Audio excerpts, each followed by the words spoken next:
Tell me about your family. My dad, he was born at Lafayette, Colorado. That's how come he was named Leif, or Lafayette. My granddad was working in the coal mines there, right around Longmont and Lafayette. And so when my dad got old enough, 14 years old, got out of the 8th grade, he just went down to the coal mines. But he sure became a well self-educated man. My mother had gone through high school right here in Lander. She was born at Milford, 1901. My great-grandparents had come, as I mentioned there, in 1878, and my great-granddad died in he died just before my mother was born in 1901, and then my great-grandmother died in 1911. On my dad's side, my granddad, well, when they were still in Montana, right after World War I, something happened to my grandmother, and she must have suffered terrible depression because she committed suicide. Never got to meet her. She died just before I was born. And then my granddad died during the latter part of the Depression. He was staying with my aunt, my dad's sister. But Dad was 88 when he died, after all he'd gone through, and my mom lived to be 93 after all she'd gone through. My mother has a kind of an interesting story because she was the oldest child and the oldest daughter. And so my granddad was a team freighter. He hauled stuff in wagons with teams from the railroad here to Fort Washakie. He'd gotten the contract. And so when Mom was 12, I think it was, she started wrangling his horses for him, and when she was 14, she drove one of the wagons. He would outfit 2 wagons in the morning, and they would start from Milford, and she would go to the agency.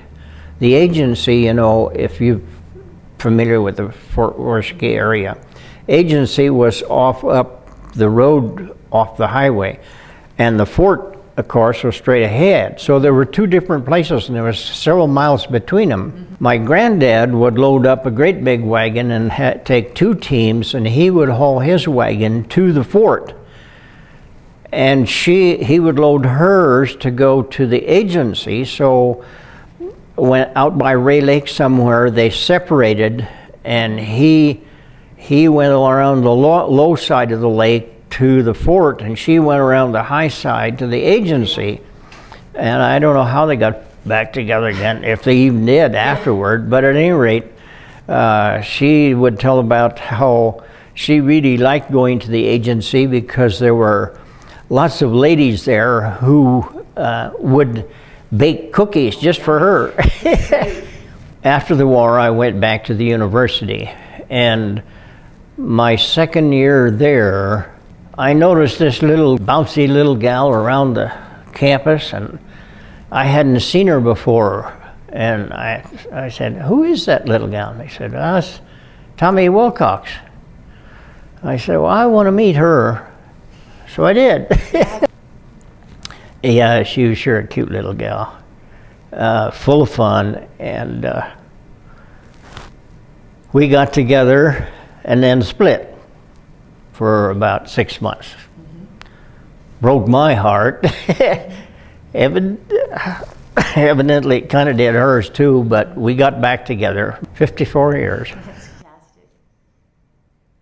Congratulations. You know, when you get up into your 70s, you begin to think, well, one of these days probably you're going to die. Well, sure enough, we didn't know it. She had high blood pressure. So Dr. Phipps he had prescribed this medicine for high blood pressure. And every time we took her in there, her blood pressure was fine. But unbeknownst, she was having some silent strokes. Mini strokes, they're called. And after we found out about it, I thought, yeah, I can remember where they're acting rather strange. And I'd look at her and I'd say, "Are you all right, honey?" "Yeah." But she wasn't. Those darn mini strokes just destroyed her brain, and she died a terrible death. I just, hated it. Got married on October 15th, 47. And boy, it didn't take us long to start a family. 9 months and 3 days later, we had our first little baby boy. And then quickly following that, a second boy, and quickly following that, a third boy. And I said, boy, I'm going to stop this. So I had a vasectomy, and that stopped that. But later, Tommy said, well, before we'd even got married, we said, well, if we can't have kids, let's just adopt some. So we'd already talked about adopting. Well, when our youngest biological son was 16, Tommy really got itchy. And she'd been going to some of these meetings with gals, with younger women. And this one kept telling her about this baby they were adopting. Well, about 2 weeks before the baby was to be born, this little gal came to the meeting. She said, "You know what? We got to adopt our boy." And then but I guess Tommy had said she'd kind of like to have, and so this gal asked Tommy, "You want to adopt this boy? If this baby's a boy?" And so Tommy said, "Well, I need to talk over with Tom." So she came home and we talked about it, and I said, "Well, sure." So I guess they had talked about it beforehand. This young couple wanted a baby boy. And she had asked Tommy, "What if it's a girl? Would you like to adopt it?" And so Tommy and I, kind of talked a little bit about it, but I didn't think about it. So when the baby came, sure enough, it was a boy. So that was our first adoption. And then when the little boy was about 6, he kept saying, "I want a brother." Because he saw these other kids with brothers. Yeah. So we said, "Well, all right, we'll look into it." Well, we came in to the Betty Kale now. He worked down in the county office.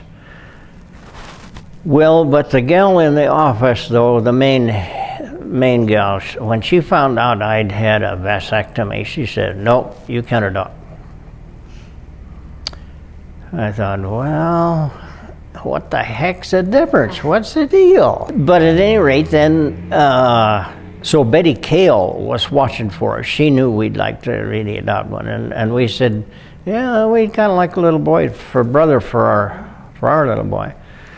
So when they called that morning, they had a little boy, little black boy at Gillette. And they said, "Would you be interested?" And we said, "Well, sure." And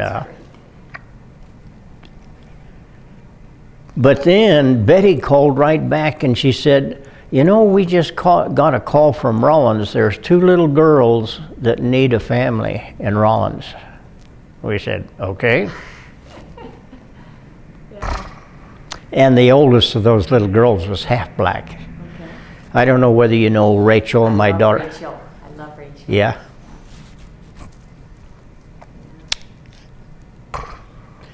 Yeah, I love her just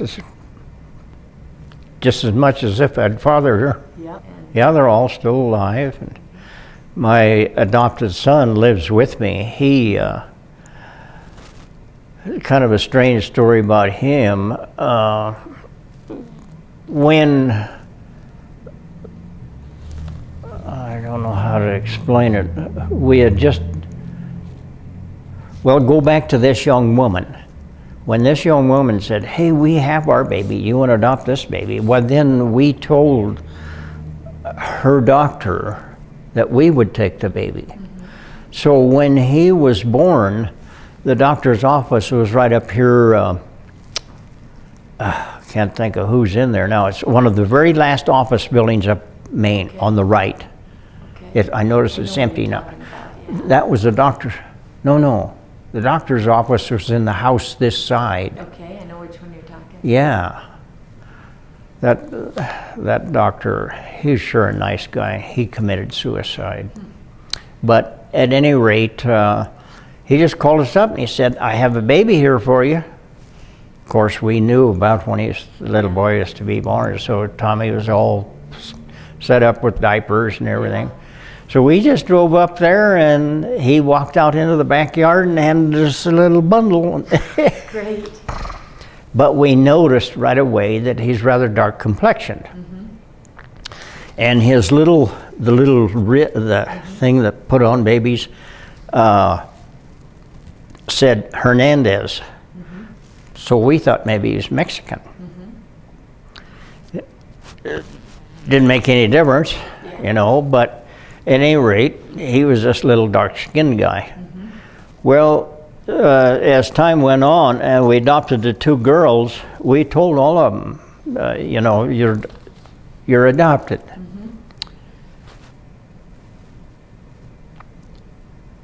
But it doesn't make any difference. But when you get old enough and you'd like to try to find your own real biological parents, we'll help you. So when the girls got to be about 16, 17, along in there, they said, yeah, we'd kind of like to know. And so we said, all right. And so we started looking. And they found, Rachel didn't. The people that had taken Rachel and Christine both in said, you don't want to find him. He's not that good. So it's really neat that Rachel is such a neat girl. Yeah, she's one of a kind. But after they had found their biological parents, then Vic said, well, yeah, I'd kind of like to know. So we put him on the right track, and he got to looking. By golly, his biological mother, as you might know, was an Indian gal. Wow. And she was living right in Riverton all the time. That's crazy, isn't it? Wow. But he has met her, and they are on wonderful terms. And That's great. she had other kids, so he has half brothers and sisters. So, yeah, everything turned out all right. And our big boys, of course, they're pretty well set in life. Alan, who's the oldest, retired as an Army major in intelligence, and he's retired and lives at Steilacoom, Washington, and he and his little wife have a daycare. Oh, great. Great big one, 25, 30 kids. Oh, gosh. Oh, I don't know how they That's do it. important work, yeah. Oh, man. And David married a Mormon gal here, and they had 7 kids, so I have 7 grandkids by them, and about 23 great-grandkids. Wow. Oh, That's gee. great. So a lot of family. Oh, yeah. And then Jim, I don't know if you ever knew the LaRoses here. He married Linda LaRose. Cute little gal, and they had 3 kids, but they don't have any grandkids. So a couple of short questions. So, I'm a young mom, so we have 3 boys, a young family. Good for you. Yeah, do you have any advice about family, like any words of wisdom, just 1 or 2 sentences about family? Love them, most of all, and I know you do. And you just try to do the best you can by them, Boys we found out, are a little bit different than girls. It's all I've got is boys. Yeah. Yeah. Well, great. You scattered yours out a little bit. Very blessed. Yeah, a little bit. Yeah. Well, that's wonderful. But, you just encourage them, and I think that so many parents must not be teaching the ethical things, what's right and what's wrong. Gosh, We have deteriorated so much. But I think that's the main thing, just teaching the kids right from wrong. And choosing their friends. Just watch carefully, you know, if their friends don't seem to be measuring up, Yeah. I'd sure try to steer them away from them. So you're 87. I hope you live many, many more years. But you've really lived. Like, if you could just give us one piece of advice on, like, how to live our life, what would it be?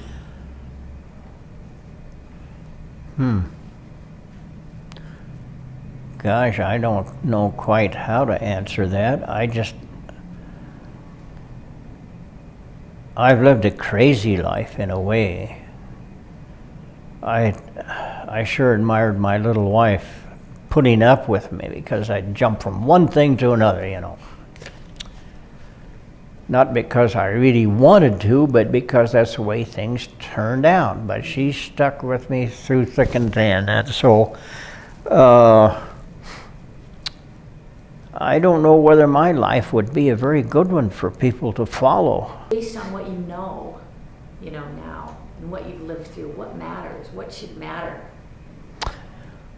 Well, of course, again, I'll be different than a lot of people because what mattered to me was this big, beautiful earth. And when I see things happening to it, it just disturbs me. Now, a lot of people, it just goes right past them. They think that's normal. That's the way it should be and so on. But it's not. And we've come down to a place here in our history when I just can't see how we can continue on for very long. I'll be gone, but my kids and grandkids, oh boy. So I don't know, Shelli, just live it day by day. You just have to accept things as they come and just be grateful and thankful for your kids and your family, your husband, and your good health, and this beautiful world. And that's all we can do is just live it day by day. Just have something to live for. In my case, I live for that big, beautiful world out there. In mothers' cases, I think much of it is living for their kids. And so, just be the good mother that you are and continue, and things will work out all right.